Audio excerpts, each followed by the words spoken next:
बाल्यावस्था में माता सीता अपनी सहेलियों के साथ बगीचे में खेल रही थी। वहीं बगीचे में एक तोता का जोड़ा पेड़ पर बैठा था। तोता का जोड़ा भगवान राम और माता सीता के बारे में बातें कह रहा था। उनकी बातों को सुनकर माता का ध्यान उन पर गया।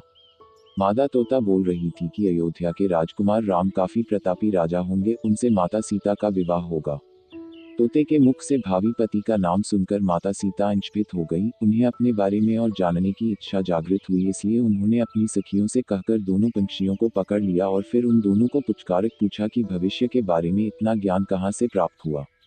तब पंछियों ने बताया कि इससे पहले हम महर्षि वाल्मीकि के आश्रम में रहते थे, जहाँ हर रोज राम और सीता के जीवन के बारे में बताया जाता है। इसलिए उनको दोनों के बारे में हर चीज कंठस्थ याद हो गई। सीताजी के सवालों के जवाब देते रहे तोतों का जोड़ा। सीताजी ने पंछियों से कहा कि जिस जानक पुत्री सीता की तुम लोग बात कर रहे हो, वह मैं ही हूँ।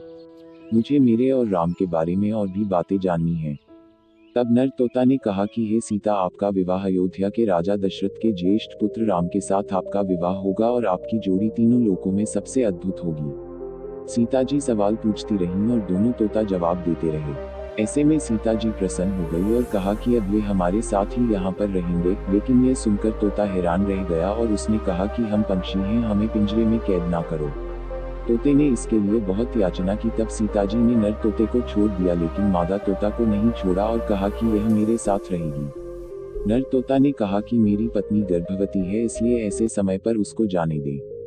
हम दोनों एक दूसरे का वियोग सहन नहीं कर सकते, इसलिए आप मेरी पत्नी को जाने दे। लेकिन सीताजी ने उसकी एक न सुनी। इस पर मादा तोता को बहुत गुस्सा आया और शाप दिया कि जिस तरह तुमने गर्भावस्था में मेरे पति से मुझको अलग कर दिया है, वैसे ही गर्भावस्था के दौरान तुमको भी पति वियोग सहना पड़ेगा।